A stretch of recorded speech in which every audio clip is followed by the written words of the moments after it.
My marriage was a colossal mistake. Not because of Brianna, my wife. She's great in many ways, but because of her mother. Her mom is a fire-breathing dragon who detests me and never lets an opportunity to show it slip by. I'm no angel, sure, but I'm far from being a villain. Everyone has their flaws, and I'm no different. While I've been involved in some questionable situations, I've never ended up behind bars. I narrowly avoided one close call thanks to Brett, a school buddy who was studying law and helped me out. Brett and I go way back. He's this small guy with thick glasses, more into books than anything else. When bullies targeted him at school, I stepped in and promised to take down anyone who messed with him, and I did. Fast forward to now. I'm 32 and run my own business as a rock driller, specializing in 100-meter deep holes for thermal heating systems. The work pays well and keeps me busy.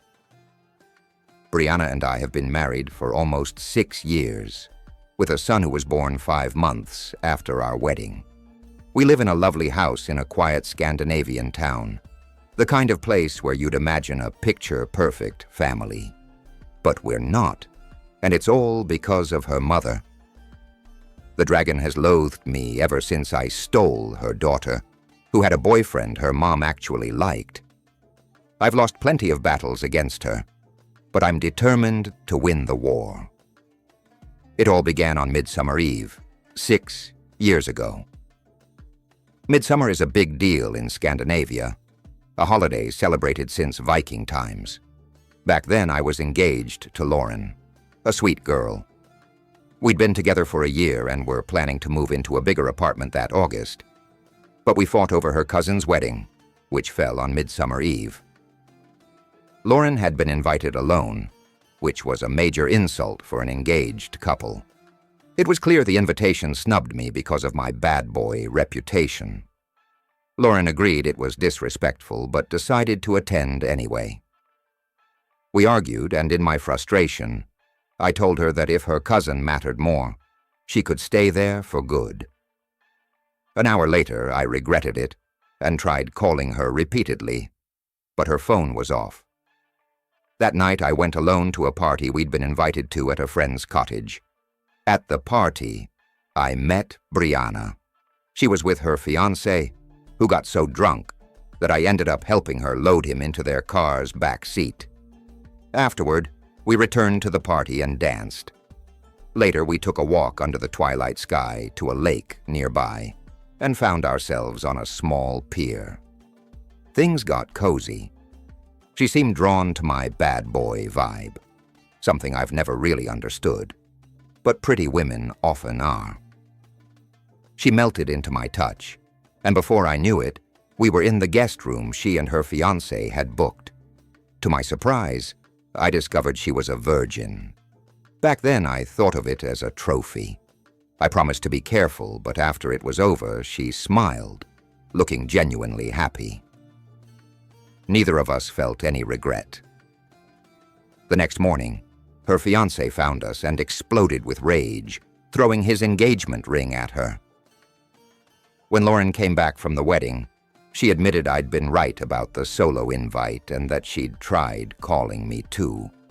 But when she found out about Brianna, she was furious. Our engagement was over for good. A few weeks later, I called Lauren again, hoping she'd cooled off, but she told me to get lost. Around the same time, Brianna showed up at my door, looking anxious. "I'm pregnant, and you're the father," she said, before breaking down in tears. We talked for hours. She insisted I was the only man she'd ever been with, and asked if I'd take responsibility. Though I didn't feel ready, I agreed. Brianna was sweet and kind. Not as exciting as Lauren, maybe, but she felt like a safe choice for a wife. I figured love could grow. After all, we had a spark that night. She stayed over, and we made love again, this time with more tenderness. Determined to make it work, we went to her parents' house the next day to share the news. That's when the real trouble began. I don't know what I was thinking back then, but being Govorit felt like the best thing ever. It was a time when regret was something entirely different. Back then, a once thriving printing business was barely surviving against the competition from newer companies. I was unemployed, and Brianna's mother saw a chance to control me by offering a job at her print shop for a laughable wage. I declined, choosing to live off unemployment benefits instead. They paid more. To make ends meet, I took up some side gigs as a rock driller. Her mother, enraged, tried to get my benefits cut off by filing a complaint, but her efforts failed. Not giving up, she had a lawyer draft a prenup that would leave me with nothing if the marriage fell apart. I confronted Brianna and asked for a fairer agreement. Quietly, she signed an amended version without telling her mother. 2 months later, we got married in a simple town hall ceremony. Only Brianna's best friend and Brett, her childhood friend, were there as witnesses. 5 months later, our son was born. Over time, our relationship turned into something resembling real love. For the next 2.5 years, we were genuinely happy. Eventually, I had an opportunity to buy the rock drilling business I had been working for. With help from Brett and the seller, I secured a bank loan and became my own boss. My business was off to a strong start. However, everything began to shift once our son was old enough for daycare. Brianna went back to the print shop, and her mother's influence over her steadily grew. That's when the real problems started. Brianna's mother, the Dragon, had always expected her to take over the family business, and she didn't hesitate to voice her opinions. With Brianna working under her mother's relentless scrutiny, our marriage began to feel the strain. Around this time, the Dragon started losing money on the stock market. In the past, she'd built a small fortune, but when the market took a turn, her investments crumbled. Meanwhile, I had a stroke of luck, thanks to a tip from Brett, who had become a lawyer. I couldn't resist bragging about my success to Brianna, knowing it would get back to her mother. As a surprise, I bought Brianna a Toyota Yaris as a little shopping car. She loved it and, of course, told her mother. Suspicious as ever, the Dragon wanted to know where I was getting my financial advice. Sensing an opportunity for revenge, I teamed up with Brett to set a trap. Brett found some worthless junk stocks, and I created a fake Excel analysis predicting massive profits for a company called NovaCrest. Sure enough, Brianna must have snooped on my laptop and passed the tip to her mother. Not long after, the Dragon invested heavily in NovaCrest. The stocks tanked. When Brianna asked if I'd lost any money, I casually told her I'd cashed out at the peak. It was a small, satisfying win, but I knew the battles were far from over. Rumors swirled that Brianna's mother had made a bet with her friends. She was convinced she could drive me out of the picture before our son started school. According to her plan, Brianna would divorce me and walk away with most of what I had, which she would then reinvest in the family business. To make matters worse, the Dragon started inviting single, eligible men to family gatherings, hoping one of them would catch Brianna's eye. Some of these men were smooth operators, well-dressed, charming, and perfectly calculated. I knew it was only a matter of time before one of them left an impression. When I confronted Brianna about her mother's intentions, she was furious. "What do you think of me?" she snapped. "I'd be livid if any of them tried something." Her reaction gave me a flicker of hope, but deep down, I couldn't ignore the truth. We were drifting apart, and I could see it happening in front of me. As Brianna took on more responsibilities at the print shop, the cracks in our relationship widened. I wanted another child, but she refused. Our intimacy, once a cornerstone of our bond, dwindled to almost nothing. She poured her energy into salvaging the family business, which her mother's outdated methods had run into the ground. Meanwhile, my business thrived. Rising oil prices created a surge in demand for thermal heating systems, leading to great profits. Though I was busy, I made a point of helping at home, trying to keep our family life intact. But no matter how hard I tried, the gap between us kept growing. I was busy, but Brianna was busy too. Our marriage wasn't perfect, but it worked, at least for a while. I begged Brianna to leave the print shop and join me in my business, but she refused, staying loyal to her mother's struggling company over our family's future. Her weekend trips to her parents' summer house became more frequent, always taking our son with her. At first I stayed quiet, but eventually it became unbearable. I told her we needed more family time and suggested a barbecue with friends. She agreed, but before long, she slipped back into her routines as a housewife. Her old habits returned, and the weekend getaways became the norm again. 3 months after our talk, her routine was back in full swing, and our social life practically disappeared. Every time I suggested spending time together, she brushed it off with excuses. It felt like the grip of her family, and maybe something more, was pulling us apart. Then one day, my son casually mentioned seeing Sean kiss his mom. He was young, but what he described made my stomach drop.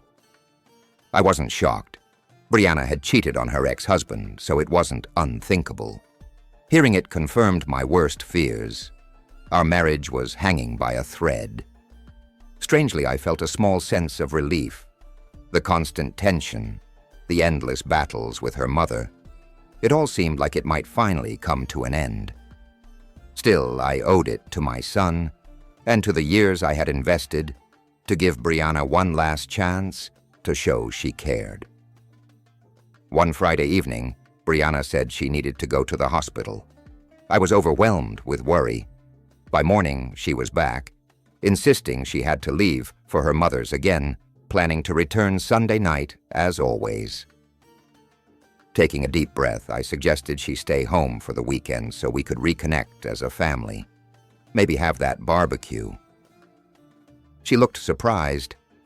"I already promised Mom I'd be there," she said almost apologetically. "She has friends visiting, and she needs my help." The mention of friends sent up a red flag. "Friends like Sean?" I asked. For a moment she looked startled, but quickly composed herself. "He's just an old family friend who's been helping Mom navigate some EU regulations," she replied. "How old is he?" I pressed. "About 30, I think," she said, hesitating. "A good-looking single guy, right?" "He's married," she retorted, her voice growing defensive. "His wife's away, working with the UN in Kosovo. That's why he has time to help." Her explanation seemed plausible, but something felt off. "What's really going on between you two?" I asked bluntly. Her expression turned icy. "It's strictly business. Don't insult me." Frustration boiled over. "You cheated on your ex when we met. What's stopping you now?" Her eyes narrowed. "That was different. I fell in love with you. I still love you." Her words felt hollow, like they belonged to someone I no longer knew. The truth seemed just out of reach, and the person standing in front of me felt like a stranger. I decided then, if this marriage was going to end, it would end on my terms. I called Dave, an old friend, and asked for his help. He'd once joked about being good with cameras, and I needed proof if Brianna was hiding something. Together we set up a small wireless camera in our bedroom, connected to a motion sensor to capture any activity, even in the dark. The setup was discreet. She'd never notice it. The plan made me feel uneasy, like I was betraying myself. But after everything, her family's manipulation, the potential lies, I needed undeniable evidence. That Friday, as Brianna packed her bags, I tried one last time. Stay home this weekend, I pleaded. Spend time with your family. Let's work on us. She sighed. You'll get your time next Friday, she replied half-heartedly. It's Midsummer Eve. We'll spend the whole day together, just like we used to. Midsummer Eve? I scoffed. I get one night a year? Or is that only because Sean's wife is back, and he won't have time for you? Her face flushed with anger. That's enough. You're being paranoid, and it's pathetic. Without another word, she grabbed her bag and walked out the door. She didn't look back. It felt like watching a stranger as she closed the door behind her. The weekend stretched on endlessly. I spent most of it in the kitchen, every hour weighed down by anticipation. On Saturday evening, I needed a change of scenery and went to my favorite pub. After a couple of drinks, I spotted someone familiar in a nearby booth. Mona, a friend of my ex-girlfriend, Lauren. I walked over to say hello and casually asked if she'd heard from Lauren recently. "Oh, didn't you know?" Mona replied. "Lauren's back in town. She's been divorced for a while and bought a house here a couple of weeks ago." Her words hit me like a bolt of lightning. "Really? I had no idea," I said, trying to sound nonchalant.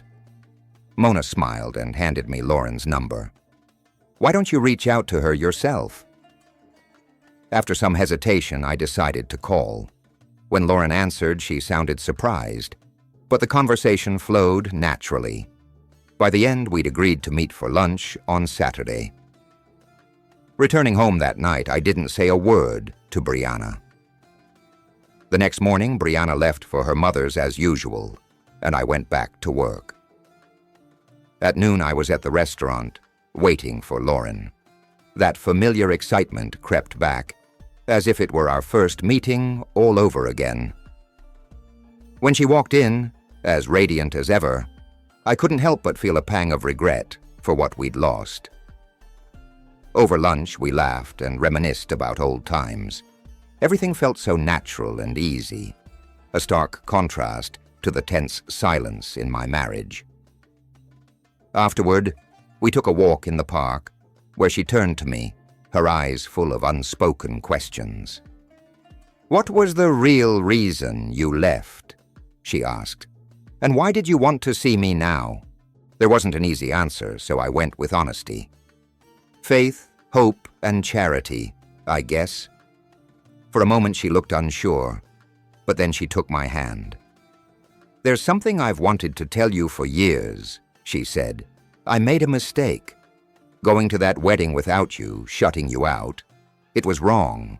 I was hurt and angry, and I didn't know how to move past it. I regretted it every day." Her words opened a door I thought was long closed. "I made mistakes, too," I admitted. "I was angry, seducing Brianna that summer night, letting things spiral this far. I lost sight of what truly mattered." She squeezed my hand, and in that moment, I knew I wanted a new beginning, a clean slate, free from lies and resentment. But to do that, I needed to end my marriage for good. By midsummer, I had everything prepared. I told Brianna I was taking our son on a week-long holiday to a friend's summer house. She pretended to be disappointed, but quickly agreed, saying she had work anyway. I watched her closely as I loaded the car, promising to call every day. She stood on the driveway, waving us off with a faint smile. Instead of heading out of town, I drove to Lauren's house, where I'd stashed my car. Brett and his wife were in on the plan and agreed to cover for me if Brianna called. At around 6 that evening, Lauren drove by my house, circling back an hour later. When she returned, she told me she'd seen a silver Volvo parked in the driveway, Sean's car. At 11 p.m., I took Lauren's bicycle and quietly returned home. The monitor connected to the hidden camera was still in the garage. Switching it on, I saw exactly what I'd dreaded. In the dim glow of our bedroom, there was Brianna, laughing with Sean. She looked more alive than I'd seen her in years, her face lit with excitement. Seeing her like that, my anger crystallized into cold determination. Now I had the proof I needed to finally end this chapter. I waited until they fell asleep, watching the screen as the hours passed. At 1 a.m., I texted my friend Dave, who showed up quickly, bringing a video camera with him. He insisted on recording everything himself, just in case Brianna's mother tried to twist the story later. After briefing him, we entered the house. The master bedroom door was shut. I cracked it open and saw them tangled in each other's arms, fast asleep. I stepped aside as Dave began recording, his camera light flooding the room. After a few moments, I yanked the covers off them. "What the hell is this?" I shouted. They woke with a jolt, shielding their eyes from the harsh light. Confusion turned to horror on Brianna's face. "No, no, no!" she cried. Dave nodded at me, taking over the camera as I grabbed Sean by the arm and pulled him into the hallway. I stepped back, leaving them to deal with each other, while Dave ensured we had everything on tape. The sound of scuffling echoed down the hallway as Dave escorted Sean out, followed by a slamming door and a car starting. Dave had tossed Sean's clothes onto the driveway. Sean had driven off, mortified, wearing only his boxers. In the bedroom, Brianna sat on the edge of the bed, her face buried in her hands. She didn't try to explain or deny anything. Maybe she knew there was no point. I stared at her, waiting for her to speak. Anything. "You've ended our marriage," I said coldly. "Pack your things. Dave will call a taxi to take you to your mother's. Tomorrow I'm changing the locks, and I'll have your belongings packed by the afternoon." She looked up, her expression flickering between shock and fury. "You can't do this," she stammered. "You have no right to throw me out." "You gave me every right the moment you brought him into our bed," I replied. "I'll see you tomorrow at 4 p.m. to divide our things. Don't bring your parents. They're not welcome here anymore." The taxi arrived and she left without another word, her face pale. Once she was gone, I grabbed a sledgehammer from the garage and smashed our bed to pieces. Each swing was fueled by years of betrayal and manipulation. By morning, the frame was reduced to splinters on the driveway. I called Lauren to tell her it was over with Brianna. "I've got my freedom now," I said, my voice sounding foreign to me. Unable to sleep, I went to the garage and retrieved the video. Watching the footage was excruciating, but it solidified my resolve. Brianna's affair wasn't a momentary lapse. It was deliberate, calculated, and who knows how long it had gone on. Later, I called Sean's wife, stationed with the UN in Kosovo. I told her the truth, sparing no detail, and offered to send her the video if she needed evidence. She thanked me and promised to handle it. It felt good knowing Sean wouldn't escape the consequences. By afternoon, I'd packed Brianna's belongings and stacked them neatly in the living room. I didn't destroy or hide anything. I just wanted everything gone. Dave stopped by with lunch, and we laughed at the absurdity of it all. Him filming Sean's hasty exit, me dismantling the bed. The humor masked the pain, a pain I knew would take time to fade. At 4 p.m., Brianna arrived. She glanced at the broken bed in the driveway before stepping inside. She'd brought the company van, clearly intending to take as much as she could. I offered her a seat, and she sat down, bursting into tears and begging for forgiveness. "It was a mistake," she cried. "I still love you. I'll do anything to fix this." She promised to quit her job at the print shop, cut ties with her mother, and even agreed to have the second child I'd wanted. "It's too late for promises," I said, shaking my head. 3 weeks ago, you could have saved our marriage by staying home. I gave you that choice, and you walked out. You made your bed with him. Now go lie in it." She broke down, clutching her knees as if to hold herself together. "Please, Logan," she pleaded. "It was just curiosity. I've never been with anyone but you. I don't love him, not like I love you." I let her finish, then slid a stack of papers across the table. "Sign these divorce papers, take what's yours, and go." She stared at them, stunned by the reality setting in. "If you try to fight this, remember I have all the proof I need," I added, pressing play on the remote. The screen filled with footage of her and Sean, intimate and carefree. She let out a strangled cry, covering her face in shame. Wordlessly, she signed the papers. I assured her she'd have visitation rights with our son, and was free to see him, as long as it wasn't at her mother's house. Too drained to argue, she nodded. As she loaded the last of her belongings into the van, she turned to me one final time. "I know I deserve this," she whispered, "but I hope one day you'll understand." "Maybe," I replied, "but not today.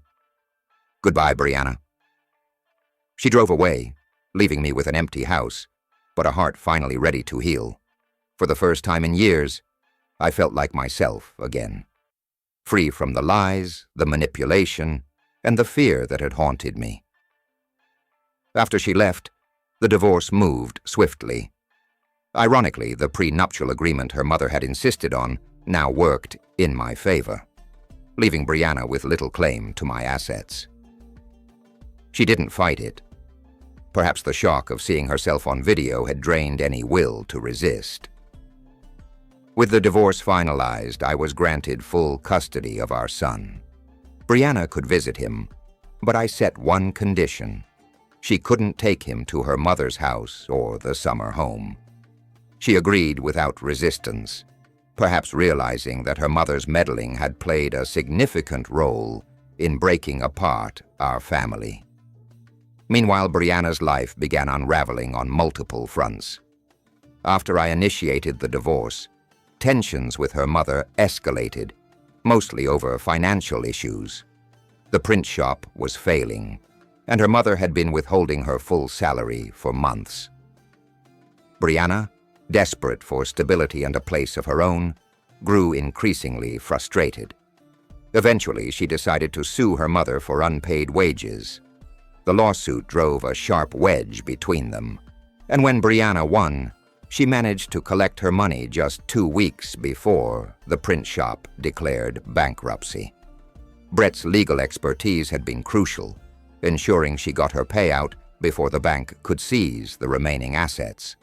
But for Brianna, the victory came at a steep price. Desperate and alone, she reached out to Sean, hoping he'd support her now that her marriage was over. However, Sean wanted nothing to do with her after his own reputation was destroyed. The video evidence I'd sent to his wife had done its job. Upon returning from her UN assignment, she promptly divorced him. She even moved to Geneva with their children, where she joined a new UN team and, as I later heard, began dating an Italian colleague. Sean's life fell apart. He turned to drinking, took a leave of absence from work, and eventually isolated himself completely. With her mother's business gone, no support system, and Sean out of the picture, Brianna was left in a bleak situation.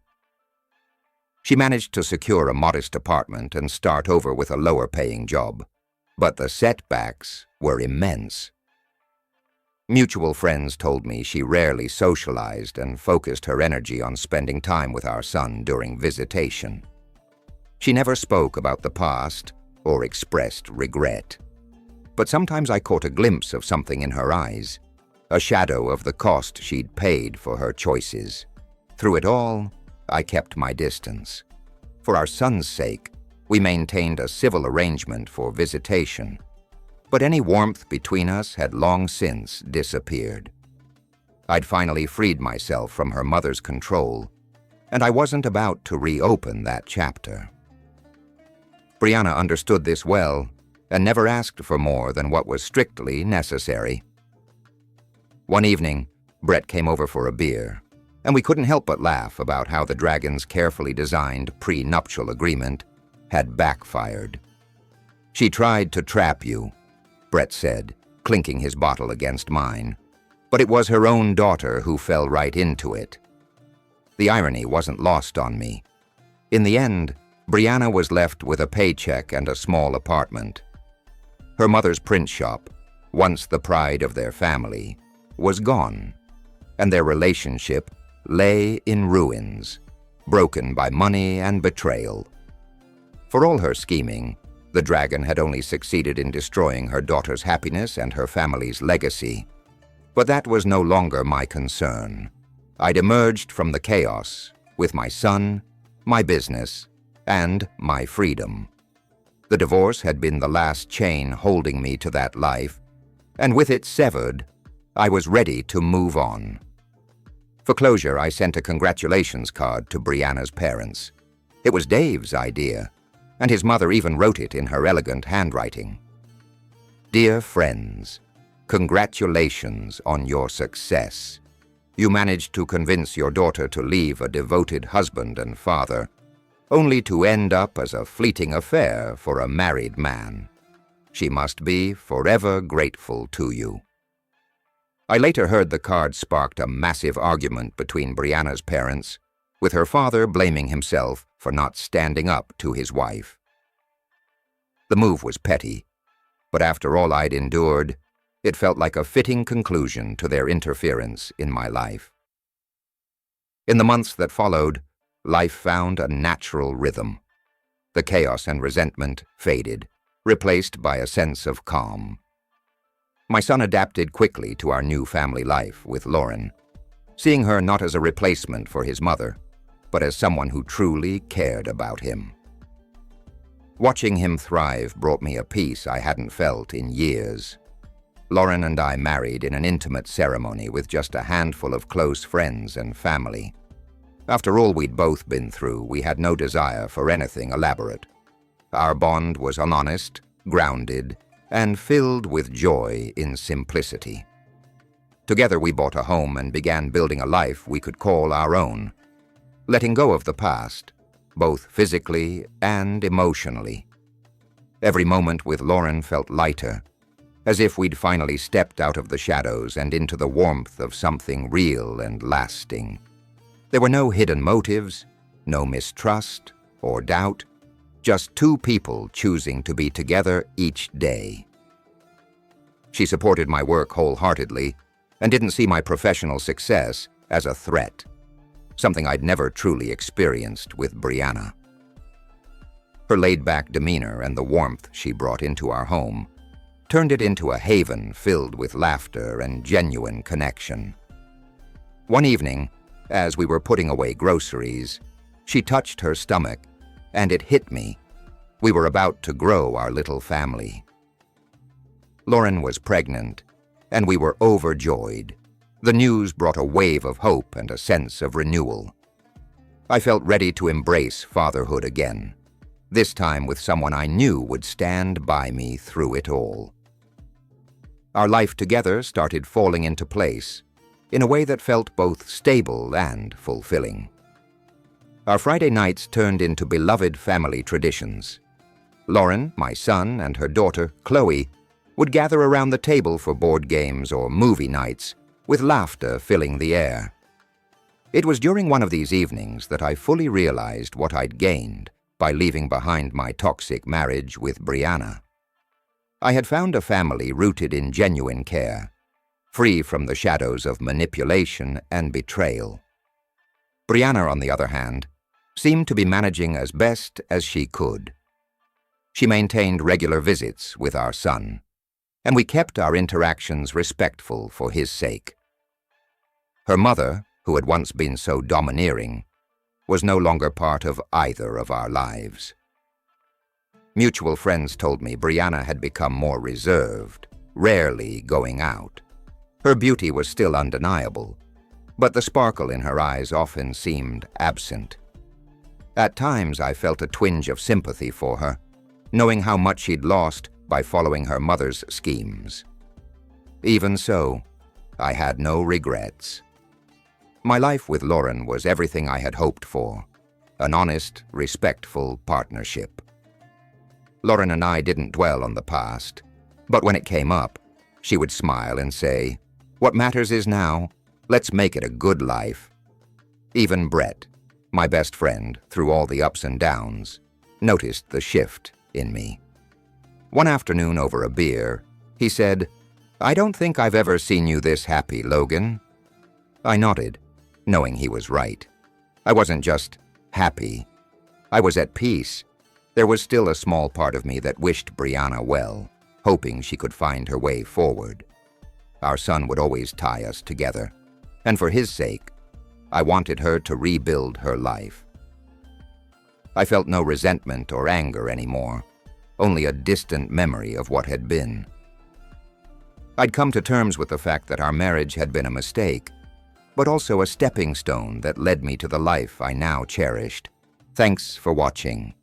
Don't forget to subscribe if the story was interesting.